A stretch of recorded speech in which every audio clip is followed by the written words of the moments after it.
Olá pessoal, sejam bem-vindos a mais uma aula do Mande Bem no Enem. Essa aula, um oferecimento do Centro Universitário Senac, está sendo realizada ao vivo aqui no campus Santo Amaro, em São Paulo. Bom, meu nome é Tiago e eu sou professor de matemática. Hoje nós vamos discutir aqui na aula uma habilidade importantíssima desenvolvida e cobrada pelo Enem. Uma habilidade geométrica, na verdade essa habilidade número 7, que cobra do aluno a ideia de desenvolver propriedades em figuras planas e espaciais. A prova do Enem, ela tem muita essa curiosidade em cobrar essas habilidades. A prova do Enem é uma prova que envolve vários conteúdos dentro de uma mesma habilidade. De todos os conteúdos que envolvem essa habilidade, optamos por um, que é o tema da aula de hoje, sólidos geométricos, né? O Enem ele é importantíssimo porque ele pega o cotidiano do aluno, o seu cotidiano, e a partir da sua ideia de cotidiano, de exemplos do seu dia a dia, como você faz para modelar esse cotidiano e trabalhar com propriedades matemáticas através disso. Tudo bem? Então uma questão típica do Enem é pegar problemas que podem aparecer na sua vida e transformar numa questão de matemática. Quer ver? Acompanha comigo, hoje é o primeiro slide nosso. Quando você for olhar, tem uma pergunta, que é uma coisa que o Enem faz às vezes, tá? A pergunta nesse slide, dá uma olhadinha. Como se fabrica a garrafa de vidro? Tudo bem que essa pode ser uma pergunta possível do Enem, claro que não só em matemática, mas às vezes outras matérias podem exigir conhecimentos para trabalhar com essa questão, mas quando ele pede como se fabrica a garrafa de vidro, é claro, ele não quer que você saiba exatamente os processos industriais feitos. Mas você reparou, assim, você já reparou que na verdade existem procedimentos matemáticos utilizados para se fabricar a garrafa de vidro que podem ser aproveitados para criar modelos e criar situações problema, que é a habilidade que tanto o Enem exige, né? Então, na verdade, o processo de fabricação de uma garrafa de vidro, né, é um processo importante em geometria chamada de revolução, ou rotação de uma figura em torno de um eixo. É muito comum aproveitar uma figura plana, pode ser um triângulo, um retângulo, um quadrado, um trapézio, e rotacionar essa figura ao longo de um eixo. Esse eixo é chamado de eixo de rotação, né? E é importante porque qualquer sólido que você obtém quando você rotaciona uma figura em torno de um eixo é chamado de sólido de rotação ou sólido de revolução, tá? Então o primeiro tipo de sólido que nós vamos ver na aula hoje são chamados sólidos de revolução. São figuras planas que são rotacionadas em torno de um eixo. Tudo bem? Bom, vamos dar uma olhada em mais um exemplo de um sólido de revolução. O próximo slide mostra exatamente um objeto do cotidiano de muitos de vocês, né? Coisa que eu adoro, por exemplo, um potinho de Yakult, né? Perceberam que o Yakult ele é uma figura plana que revolucionou em torno de um eixo. Existe um eixo de rotação. Na verdade, o eixo de rotação, quando você for analisar, é um eixo na horizontal. E perceba uma ideia importante quando você revoluciona uma figura, rotaciona uma figura, é que todo sólido de revolução é um sólido simétrico. Perceberam que ao traçar uma linha na horizontal, bem no meio do Yakult, toda a parte de cima da figura é exatamente igual à parte de baixo? Essa é a primeira propriedade importante. Esse eixo de rotação, na verdade, acaba se tornando um eixo de simetria. É como se fosse um espelho. Tudo para cima fica sendo igual a tudo para baixo. Bom, não só o Yakult é um exemplo de um sólido de revolução, mas também, conforme você pode ver no próximo slide, dá uma olhadinha nessa próxima figura do próximo slide. Bujão de gás. Concorda que o bujão de gás também é um sólido de revolução, é um sólido de rotação. O eixo de revolução, o eixo de rotação, é um eixo na vertical, bem no meio do bujão. Percebe que alguma figura plana, ao ser girada, ao ser rotacionada em torno desse eixo, vai dar origem ao bujão de gás. Perceberam o seguinte? Quando eu trabalho com sólidos de revolução, eu estou sempre girando figuras. E se eu estou girando figuras, uma primeira figura famosa que aparece nos sólidos de revolução é o círculo, uma circunferência. Então é legal você perceber que as propriedades de círculo e de circunferência, todas as ideias que você precisa conhecer, as chamadas fórmulas, como calcular o perímetro de uma circunferência, o comprimento dela, 2π que multiplica o r, r é o raio da circunferência. Ou até mesmo como calcular a área de um círculo. Lembra a ideia? π multiplicado por r elevado ao quadrado, onde r também é o raio. Tá? Então é importante você perceber que isso são ideias legais que você pode ir tirando só de observar a figura. O Enem cobra questões que não exigem só cálculos de matemática, mas também que exige a percepção sua de olhar para uma figura e concluir propriedades, não necessariamente propriedades de cálculo. Tudo bem? Tá? Bom, então vamos criar propriedades que funcionam não só para o Yakult, não só para o botijão de gás, mas para qualquer outro tipo de sólido de revolução. Vamos criar alguns exemplos de algumas figuras planas que, ao serem rotacionadas em torno de um eixo, vão criar um sólido. Na verdade, o próprio botijão de gás já dá a ideia do primeiro objeto que nós vamos trabalhar na aula hoje. Quer ver? Quando você for avançar um próximo slide, dá uma olhadinha agora aí na próxima figurinha que apareceu para você, essa figurinha na cor roxa, né, esse rosinha claro. O que aconteceu? Aparece um retângulo que ele rotacionou em torno de um eixo. Esse eixo de rotação aparece em cima de um dos lados do retângulo. Olha que interessante. Quando você rotaciona um retângulo em torno de um eixo, a figura que você cria, na verdade, esse sólido é um cilindro. Então um cilindro nada mais é que um retângulo que girou em torno de um eixo. Tudo bem? É importante você perceber que o lado de baixo do retângulo, vamos chamar de base, quando você gira em torno do eixo, você percebeu que isso vira exatamente o raio do círculo da base? Outra coisa interessante, a altura do retângulo, quando você gira em torno de um eixo, ela vira exatamente a altura do cilindro. Então percebeu como os elementos do retângulo, aos poucos, vão se transformando em elementos do cilindro? Primeira propriedade importante é perceber isso. Quais as figuras que compõem um sólido. Então, num cilindro, você já sabe que a base do cilindro é um círculo e o raio do círculo é o lado, é a base do retângulo. E agora, e a lateral de um cilindro? Que figura vai formar a lateral de um cilindro? Se você quiser, trabalhe com exemplos do seu cotidiano, assim, do seu dia a dia. Tá? Na sua casa, com certeza você encontra vários sólidos que podem ser aproximados por um cilindro. Bom, vamos pensar então em trabalhar com um cilindro aberto, com a figura planificada. Dá uma olhada no próximo slide. Reparou no próximo slide que aparece? Aparece um cilindro, né, um cilindro aí amarelinho, né, que ele dá para você o raio R embaixo e a altura H ali em cima. Só que uma coisa interessante, quando você abre o cilindro, tá, a lateral do cilindro, a capinha do cilindro, a lateral, forma exatamente um retângulo. Isso você pode observar, sabe aonde? No papel higiênico da sua casa, ou no rolo de guardanapo. Quando você abre o rolo de papel higiênico, reparou que uma folha de papel higiênico é exatamente um retângulo? É esse retângulo que você dá a volta nele e fecha exatamente a superfície lateral do cilindro. Então olha como é interessante você começar já a observar o mundo que você vive e começa a associar o mundo a alguns modelos matemáticos. Né? Beleza? Então já percebeu o seguinte, um cilindro é um sólido de revolução, é um retângulo que girou em torno de um eixo, tudo bem? A base do cilindro é um círculo, vai ter um círculo embaixo, um círculo em cima. A lateral de um cilindro, quando você abrir, quando você planificar, vira um retângulo. Pensa naquela folha de papel higiênico, na folha de guardanapo, é a mesma ideia, tá? Bom, eu pergunto isso por quê? Porque no Enem, na verdade, aparecem questões que mexem com essa ideia de você perceber que figura vai virar.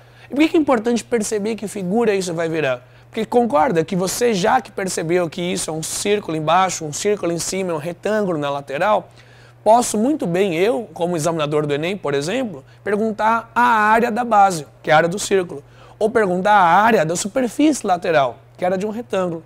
Então, mais importante às vezes que saber uma fórmula de calcular uma área, é você saber identificar essa figura em alguma situação do seu dia a dia, ok? Então já sei que um retângulo rotacionado num eixo vira um cilindro. É claro que existem outras figuras que eu posso rotacionar num eixo, tá bom? Então vamos olhar uma próxima figura que pode ser interessante. Dá uma olhada então no próximo slide. Chegou a reparar no próximo slide o que aparece para você aí? Aparece um chamado cone de revolução. Cone de revolução, na verdade, todo mundo até já conhece, é o famoso cone. Ou você pode pensar que é um chapeuzinho de festa, não é? Isso eu posso pensar que é um modelo matemático, é um cone. Ou uma casquinha de sorvete, né? Se for pensar ao contrário, tudo bem?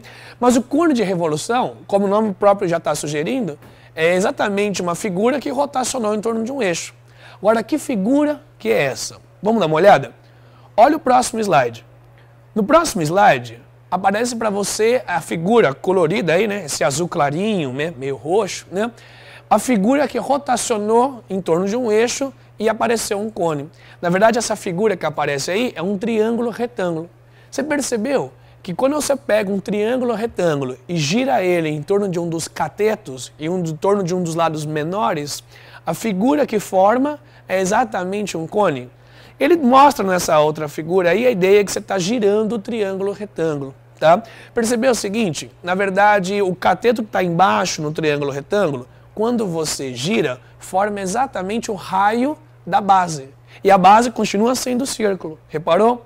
Outra coisa interessante, o outro cateto, que na verdade é uma altura do triângulo retângulo, e na verdade ele vira a própria altura do cone quando você revoluciona a figura. E mais importante, a hipotenusa do triângulo retângulo, que ele escreve aí a letra G, reparou que essa linha, quando você revolucionar, rotacionar em torno de um eixo, ela vai ser a linha que vai gerar toda a superfície lateral do cone. Como essa linha vai gerar toda a superfície lateral, essa linha vai passar a ter um nome, é chamada de geratriz. Então a geratriz de um cone nada mais é que a hipotenusa do triângulo retângulo.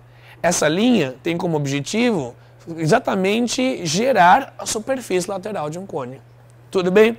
Então, ó, por enquanto, não vai esquecer, você conhece já o cilindro, que é um retângulo que girou, você conhece um cone, que é um triângulo retângulo que girou. Girou em torno de um dos catetos. Tudo bem? Bom, assim como no cilindro, nós abrimos eles e reparamos todas as figuras que apareciam nele. Lembra? Quando nós abrimos ele, formavam as duas bases, são os dois círculos, e o retângulo na superfície lateral. Vamos tentar imaginar quais são as figuras que vão aparecer quando você abrir um cone. Você já teve essa experiência de abrir um chapeuzinho de festa? Que figura que vai formar isso aí? Quer dar uma olhada? Olha o próximo slide. Pode acompanhar. No próximo slide apareceu para você, está conseguindo ver que aparece aí, né, o slide é uma figurinha na cor verde, né? Aparece um cone, né, o cone de revolução, ele até destaca, reparou ou não? Que ele destaca o raio, tudo bem, ele também destaca a geratriz. E é legal porque quando você abre essa figura, olha que interessante, a base, o círculo, tudo bem, você já até lembrava dele que ele tinha aparecido no cilindro já. Mas você reparou que a superfície lateral, esse chapeuzinho de festa, é exatamente uma parte de um círculo, tá? É interessante porque, às vezes, quando você fez festa de aniversário, sua mãe comprou o chapeuzinho de festa, tá? A sua mãe deve ter comprado o chapeuzinho desse jeito, chapeuzinho desmontado, não é?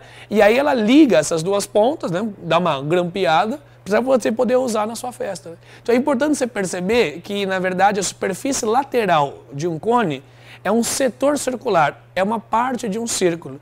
Ele até mostra que, na verdade, essa linha G, lembra dela? A geratriz? A geratriz, ela passa a ser o raio desse setor circular. Eu falo, às vezes, que um setor circular, ele lembra um pedaço de pizza, só poder associar com ideias do seu cotidiano. Tudo bem? O comprimento daquele arquinho que aparece ali, ele destacou no slide. Ele colocou 2πr. Não esquece que 2πr é o comprimento de uma circunferência. Então você reparou que, por enquanto, o cilindro você conhece, é um retângulo rotacionado. Agora você conhece o cone também, que é um triângulo retângulo rotacionado. Tá? Bom, então são figuras famosas, que existem muitos modelos no mundo que você consegue associar a pelo menos uma dessas duas figuras. Ok? Bom, para o Enem e para outras provas também, tá? Quando você for pensar nos sórdidos de revolução, alguns sórdidos são importantes, porque eles aparecem com uma certa frequência. Te contei do cilindro, que ele aparece com uma certa frequência, e as propriedades que as figuras têm. Eu te contei sobre o cone, que também aparece frequentemente nas provas do Enem, e as propriedades que ele tem, tudo bem? A planificação, quais as figuras que formam. Isso são ideias para você ter na cabeça, para você pensar tudo isso rápido na hora da prova e poder ganhar tempo na hora de resolver a questão. Beleza? Tem mais uma figura interessante. Quer ver? Olha o próximo slide. Quando você for acompanhar o próximo slide, você percebeu nessa figurinha da cor azul? Aparece uma meia-lua, um meio círculo, tudo bem? E é interessante porque esse meio círculo, quando você rotaciona ele em torno de um eixo, ele forma uma esfera. Então uma esfera, uma bolinha, nada mais é que um semicírculo que girou em torno de um eixo. Uma esfera também é um sólido de rotação, é um sólido de revolução. Tudo bem? Então são ideias importantes porque você já percebeu que apareceram 3 figuras famosas e que toda hora aparecem em prova, ok? Vou te dar uma dica importante. Às vezes o Enem só quer saber qual é o sólido que vai formar quando você rotaciona uma certa figura.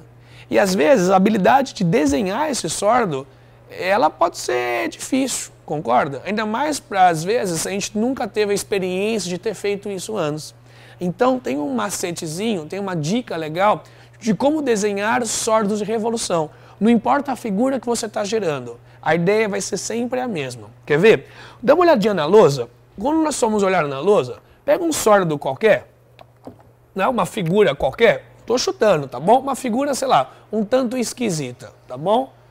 Por exemplo, posso pegar uma figura que nem essa. Vou até completar aqui, ó, fechar a figura, tá bom?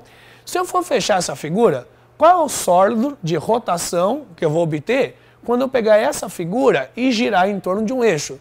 Vamos supor, por enquanto, ó, que o eixo esteja aqui na vertical. Seja essa linha aqui, é a linha de rotação. Tá?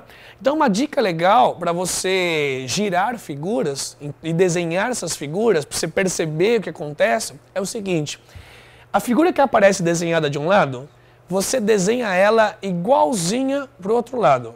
Quer dizer, você faz um desenho simétrico, um desenho espelhado, ok? Então faz a mesma figura do outro lado, ó, igualzinho, igualzinho, igualzinho. Bom, pelo menos era para ser igualzinho. Tá? Tenta fazer o mais próximo possível, ok? Bom, até aí, ó, tá mais ou menos. Pronto, agora ficou melhor, tá? Bom, e agora, como é que nós criamos a ideia de girar, né? De revolucionar? Você percebeu que ao revolucionar, ao girar uma figura, o que mais aparece pra gente é círculo, a ideia que você está girando. Então, para dar a ideia do tridimensional, do mundo 3D, seguinte, ó, em cada pontinha que aparece aqui, você completa uma linha. A ideia é formar círculos. Só para você perceber que quando você forma esses círculos, você está girando uma figura. Tudo bem, não precisa ser o melhor desenho do mundo, você está reparando, né? Mas a ideia de quando você desenha a figura espelhada e constrói essas linhas redondas, você começa a ter uma noção melhor de que sólido que vai ficar. E é importante porque às vezes o Enem coloca só o enunciado, não dá a figura. Ele põe o enunciado, né, em português, claro.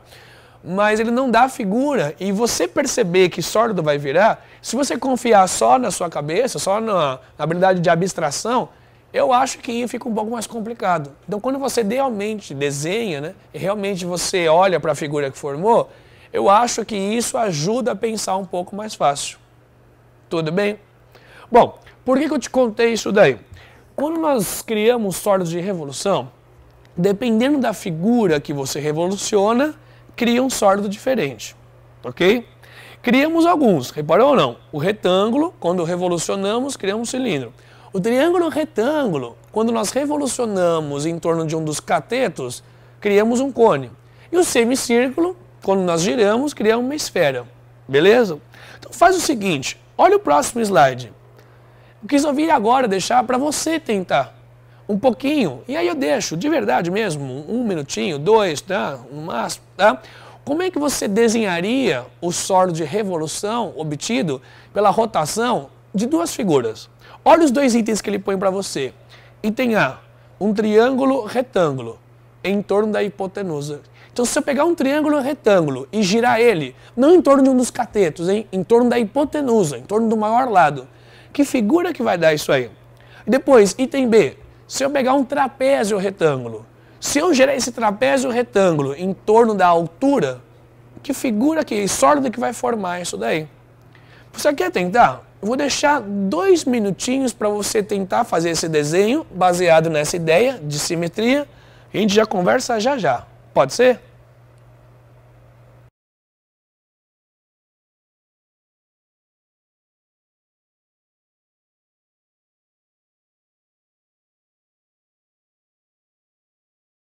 E aí, pessoal? Deu um tempinho para você tentar resolver esses probleminhas? Como é que você faria esse desenho? Então vamos pensar na ideia do item A, como é que você desenharia esse sólido? E a partir disso, como é que você conclui que figura que vai ficar? Quer ver a ideia? Então, para o item A, o que nós estamos pensando, hein? Desenhe um triângulo retângulo, ok? Então, ó, triângulo retângulo, um ângulo de 90 graus, que aparece aqui, tudo bem?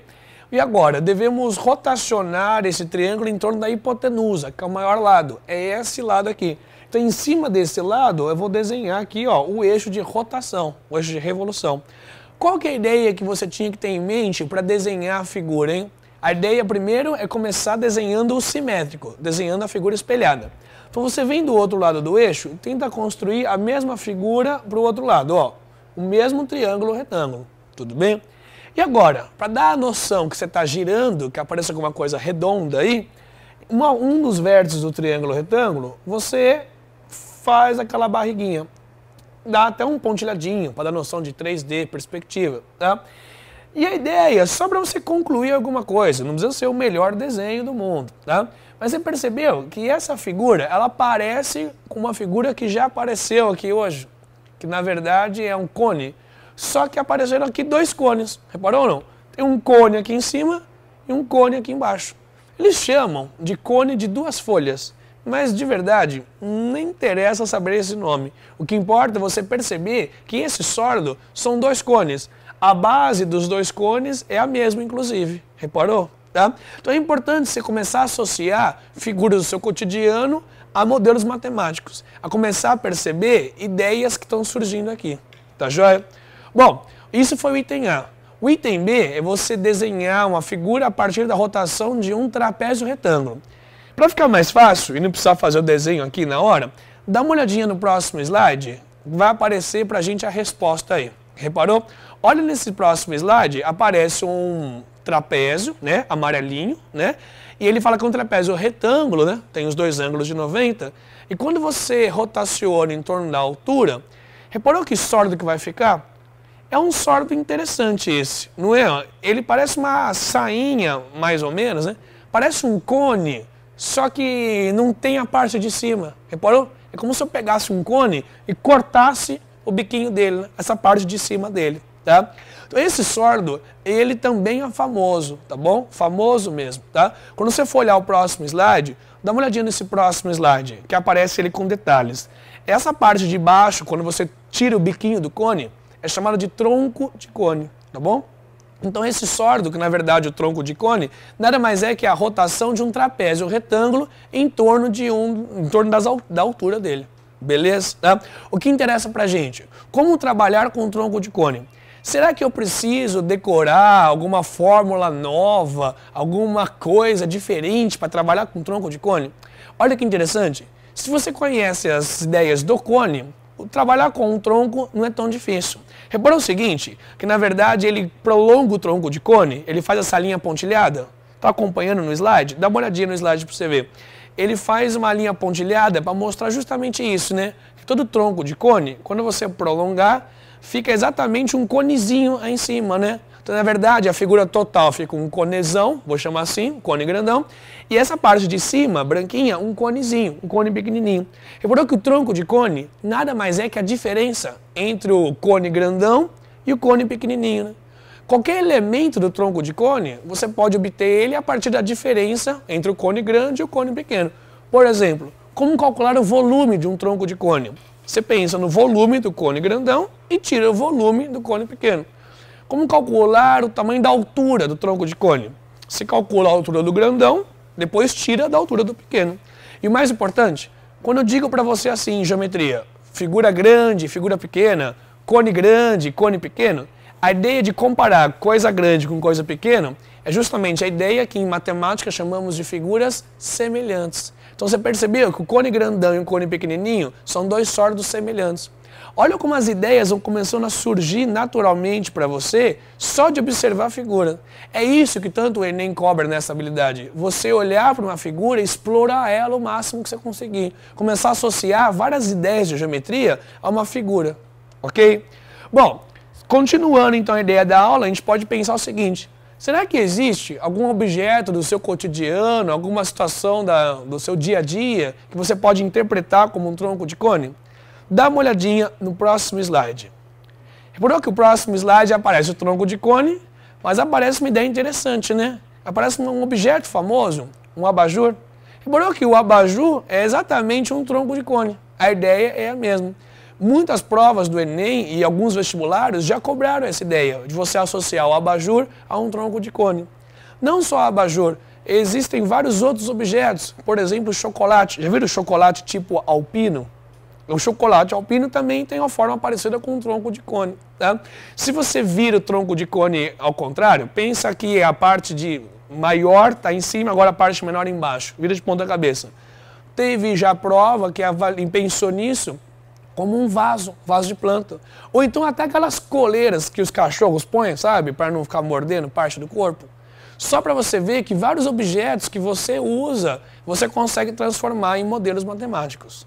Ok? Então, o primeiro tipo de sórdio que nós estamos vendo na aula de hoje são chamados sórdios de revolução. Você reparou? São figuras que, rotacionadas em torno de um eixo, criam sórdios. A figurinha associada a grande parte deles é o círculo, a circunferência. É a figura mais famosa que aparece em todos eles. Mas é importante você perceber propriedades em cada um desses sórdios. Ok? Bom, olha o próximo slide. No próximo slide aparece aí alguns exemplos também, né, do seu dia a dia, de figuras um pouco mais complicadas que, revolucionadas, criaram sórdios. O Yakult é o exemplo do começo da aula. A garrafa PET, e aí você pode colocar a latinha também, né, que também é um sórdio de revolução, lata de óleo, tá? Vários objetos assim de cozinha, assim, você pode pensar em sórdios de revolução. Até um foguete, você percebeu? Um foguete, você pode pensar nesse foguete da tela. Ele é um cilindro, reparou? A parte branca é um cilindro, a parte vermelha é um cone.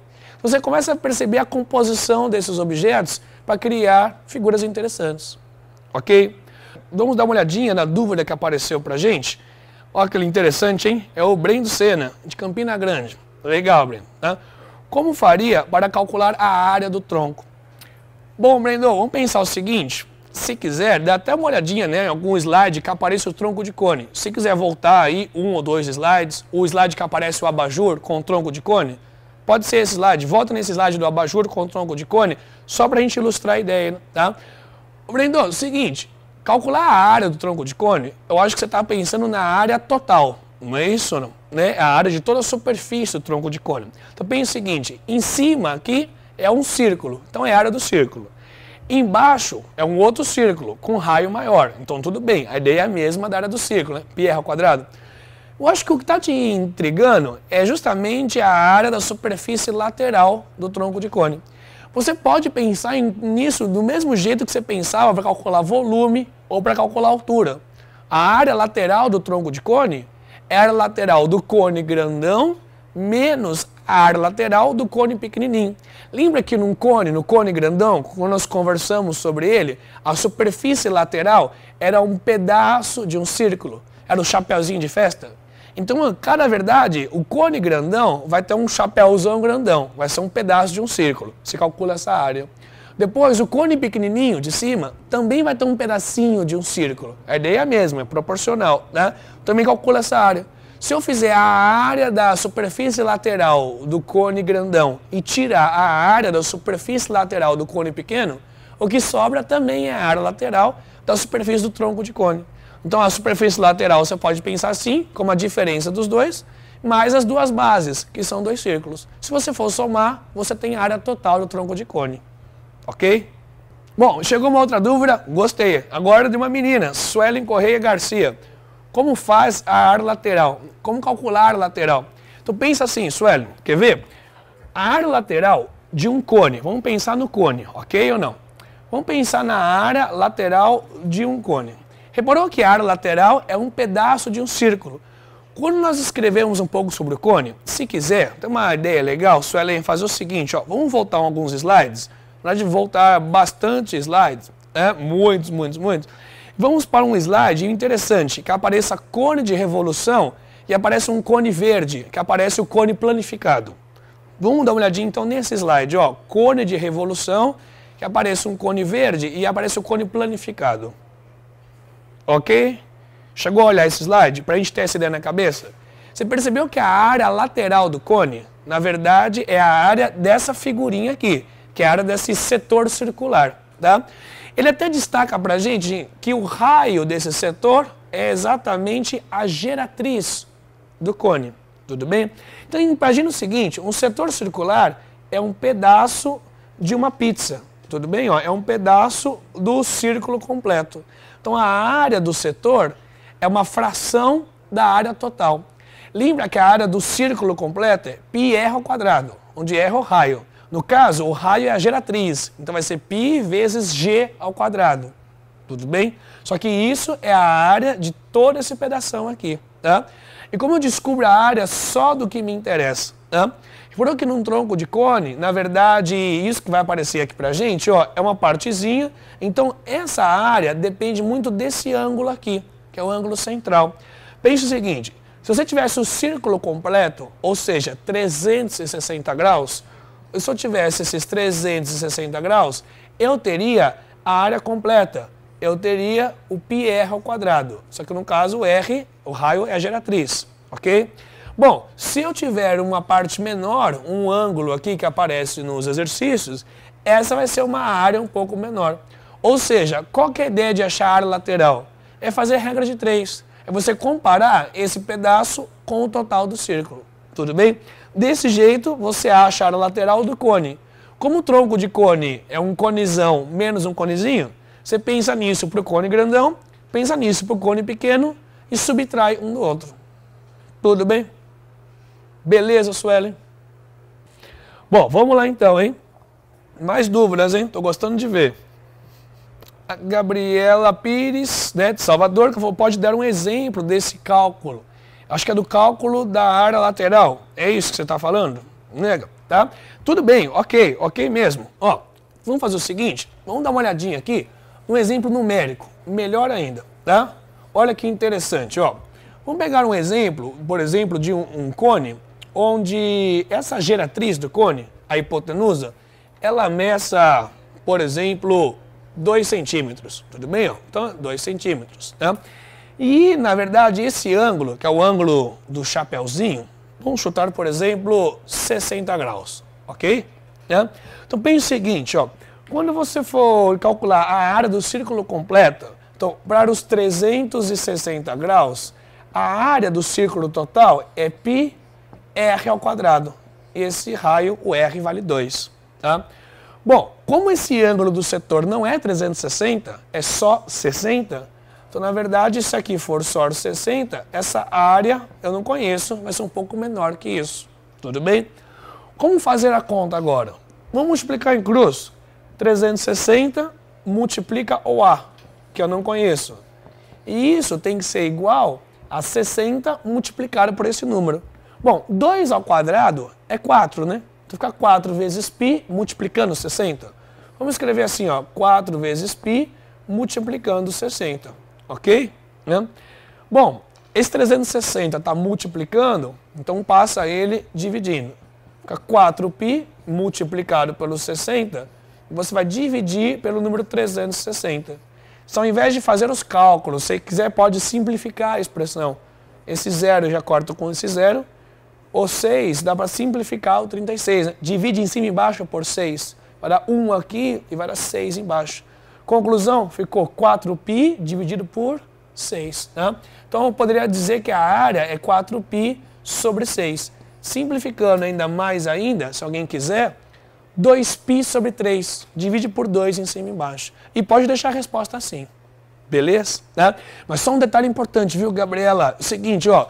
Nosso papo hoje, você reparou que a ideia de discutir, que o Enem está cobrando, não é nem fazer a conta. Concorda? O cálculo aqui, de verdade, na ideia do Enem, eles nem querem que você faça o cálculo.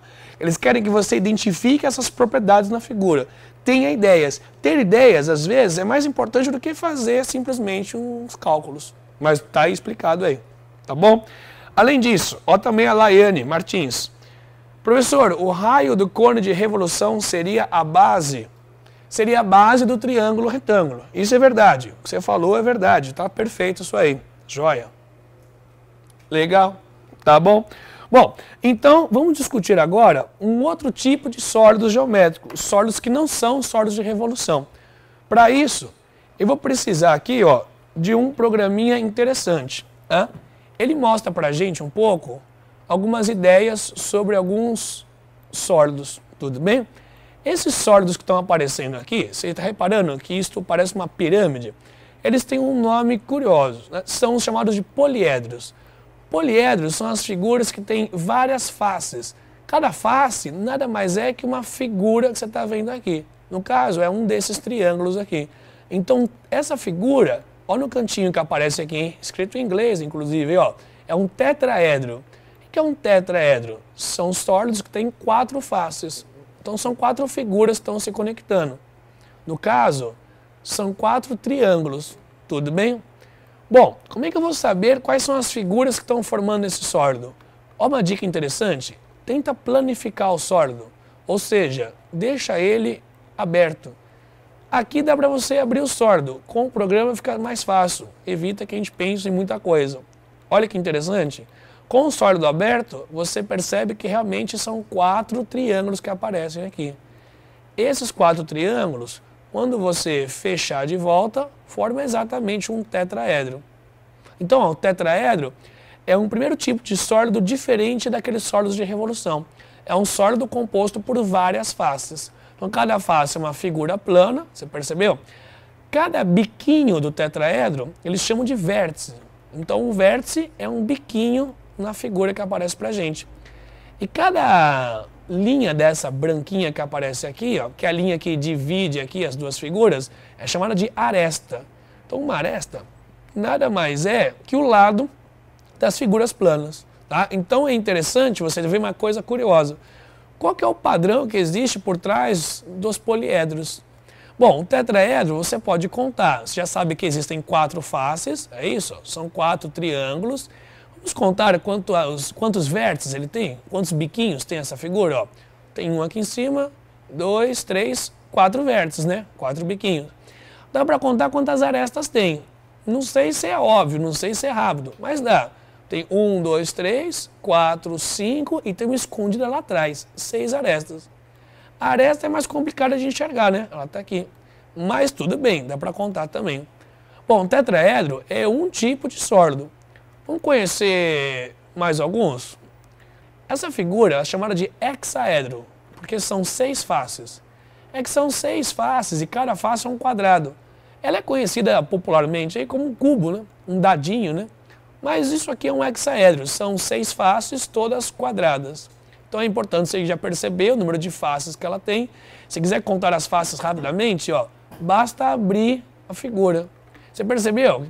Essa figura aberta, ó, você conta rapidinho que são 6 quadrados, né? 4, 5, 6. Bom, quando você fechar a figura de volta, isso ajuda a contar quantos vértices tem. Ó, tem 4 biquinhos em cima e também 4 biquinhos embaixo. Você reparou que à medida que o número de faces vai aumentando, contar quantos vértices tem, quantas arestas tem, não é uma tarefa fácil, ok? Bom, vamos ver só mais um aqui agora, hein? Olha que interessante.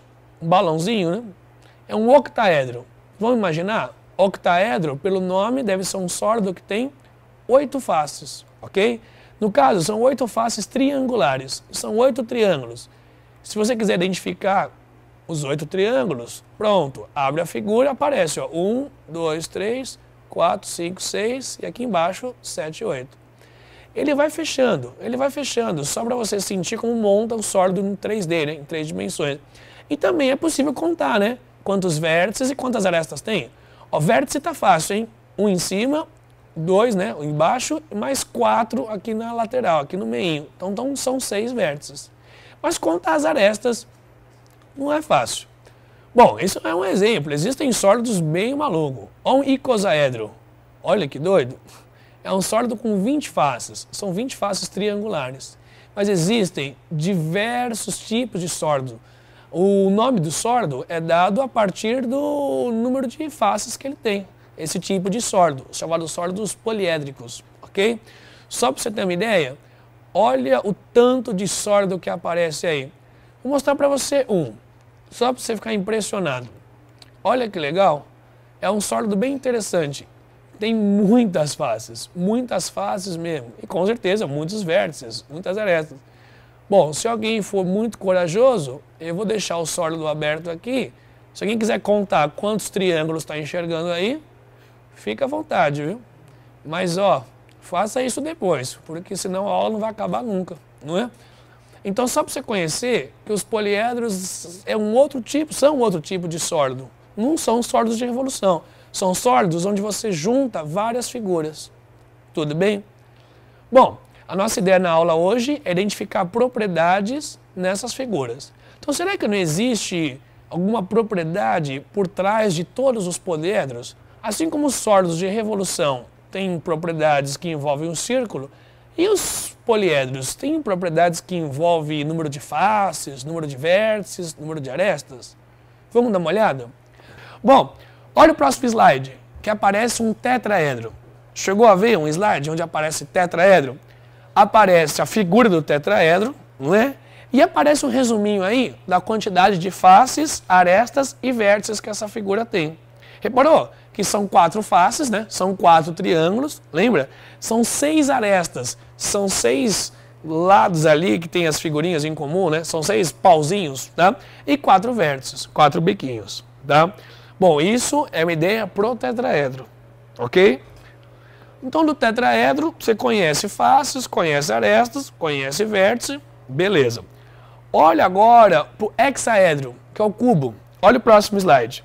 Então, nesse próximo slide, aparece o hexaedro, né? Aparece o cubo, tá? Então, aparece a quantidade de faces, a quantidade de arestas e a quantidade de vértices. São 6 faces, 12 arestas e 8 vértices. Se dá até para contar olhando a figura. Olha o próximo slide, que é um octaedro, ok?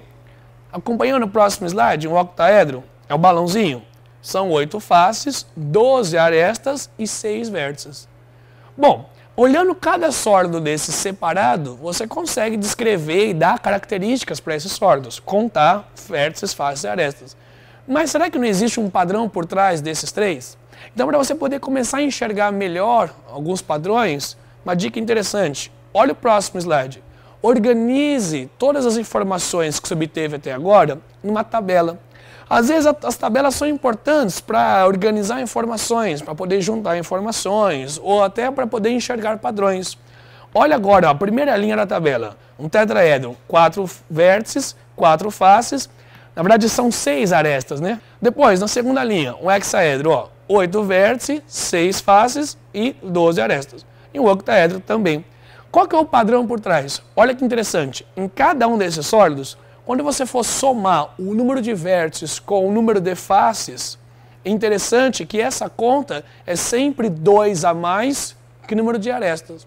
Olha que interessante. Olha para o tetraedro. Ó. São 4 vértices e 4 faces. Dá 8. Que é justamente 2 a mais que o número de arestas, né? Lembra que são 6 arestas, né? São 6, tá? Por isso que dá 2 a mais. Olha o hexaedro. 8 vértices, 6 faces. A soma dá 14, que é 2 a mais que 12, o número de arestas.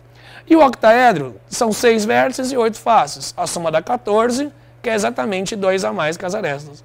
Então, um padrão que existe por trás desses poliedros, e isso dá certo sempre, é que em qualquer desses poliedros, o número de vértices mais o número de faces é igual ao número de arestas mais 2. Às vezes, se alguém ouviu falar dessa relação no ensino médio, em alguma aula de matemática, ouviu essa relação com o nome relação de Euler. Se escreve Euler. Tá? Então, a relação de Euler é uma relação importante que mostra um primeiro padrão existente nos poliedros, nas estruturas poliédricas. Beleza? Então, você percebeu que na aula de hoje eu queria que você descobrisse 2 tipos de sólidos. Os sólidos de revolução e os sólidos poliédricos. Cada um com o seu padrão diferente, mas com propriedades bastante curiosas. Bom, Tiago, e agora, para a gente encerrar, né? Como é que isso cai no Enem? Concorda? Como é que são questões, como é que a gente pega questões do Enem e trabalha com essas ideias? Então faz o seguinte, tá? Dá uma olhadinha para mim no último slide que aparece aí. Eu vou deixar para você também 2 minutinhos e na volta a gente resolve esses 2 probleminhas e tira aí as últimas dúvidas, ok? Dá uma olhadinha no último slide, onde aparece aí itens para avaliação. Tem 2 questões do Enem. Dá uma olhada. O último slide que aparece, ó, 2 questões do Enem, tá? Da prova do Enem. Questão 1, questão 2. Como é que você usa as ideias que você viu na aula hoje para matar esses 2 probleminhas aí? Deixa para você 2 minutinhos. Na volta a gente conversa e tira as outras dúvidas. Tá bom?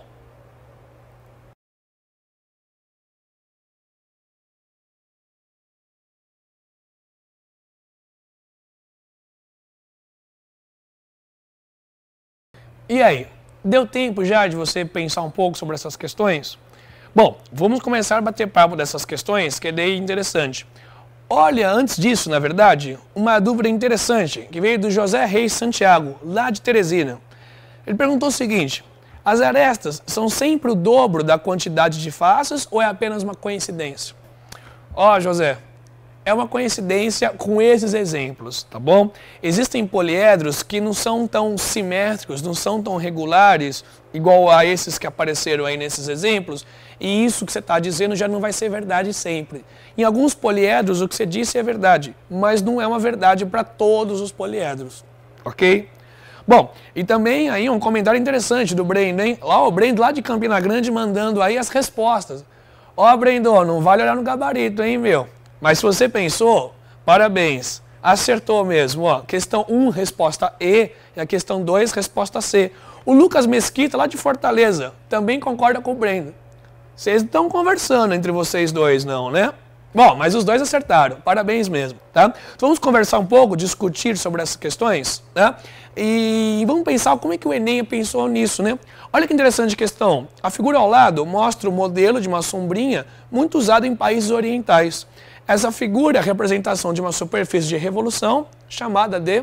E aparece aí as alternativas.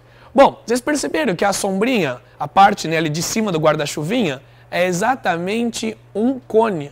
Reparou como você, conhecendo já os sólidos, você reconhece objetos do cotidiano que te lembram esses modelos. Então, realmente, resposta aí, né, alternativa E, é um cone, né, um cone de revolução. Tudo bem? Reparou que o Enem só queria que você reconhecesse uma coisa do seu mundo dentro da matemática. Então existem questões onde não precisa nem fazer conta, mas precisa que você reconheça o seu mundo dentro da matemática. Então a resposta é E mesmo. Olha a segunda questão também do Enem. Para confeccionar em madeira um cesto de lixo que comporá o ambiente decorativo de uma sala de aula, o marceneiro utilizará para as faces laterais retângulos e trapézios isósceles, e para o fundo um quadrilátero, com os lados de mesma medida e ângulos retos. Ele fala qual das alternativas aí que apresentam a figura com as características que ele está pedindo. Bom, então você percebeu que ele disse no enunciado que a lateral dessa figura era composta por retângulos e trapézios isósceles. Então com isso, você já percebeu que a alternativa A é furada, né? A lateral da alternativa A, pelo jeito, só tem quadrado, retângulo. Estou fora. Alternativa B, olha a lateral. Essa figura que é um retângulo meio tortinho é um paralelogramo, nada a ver, né? Alternativa C parece um trapézio logo de cara. O D também aparece um trapézio, mas não é um trapézio isósceles, né? Com dois lados iguais. E na alternativa E, a figura lateral aí, essa figura branquinha, nem é um trapézio, ok? Então só com essas informações do trapézio do retângulo, dá para você matar direto já a alternativa C. Tudo bem? Então reparou? São dois exemplos de questões do Enem. Claro que tem mais um monte de questões do Enem, onde ele só pede, né, que você reconheça as propriedades das figuras. É uma habilidade trabalhada e importante pra caramba. Tudo bem? Tá jóia? Então, só para vocês darem uma olhada, agora também veio bastante gente falando sobre as ideias de gabarito, né? Olha que legal, a Isabela falando, a Karina, né? O Aleph também, né? De Tobias Barreto, interessante, tá? Então é importante, legal, participem mesmo, tá? E mandem as dúvidas, mandem sugestões e outras ideias, ok? Tudo bem? Tá? Então a ideia da aula foi essa, gente. A gente conversar um pouco sobre propriedades das figuras, propriedades dos sólidos, reconhecer sólidos, né? No mundo que a gente vive é um mundo tridimensional, então os objetos à nossa volta podem ser modelados segundo algum sólido, que tem uma propriedade específica. E aí, a partir de agora, então, até a próxima prova do Enem, vai olhando na sua rua, vai olhando na sua casa, as figuras que você está vendo, os objetos da sua casa, e que modelos matemáticos eles parecem. Beleza? Tudo bem? Bom, pessoal, chegamos aí ao final de mais uma aula no Mande Bem no Enem. Agradecemos a presença de todos e esperamos que essa aula tenha ajudado a esclarecer algumas dúvidas. O Centro Universitário Senac agradece a sua participação.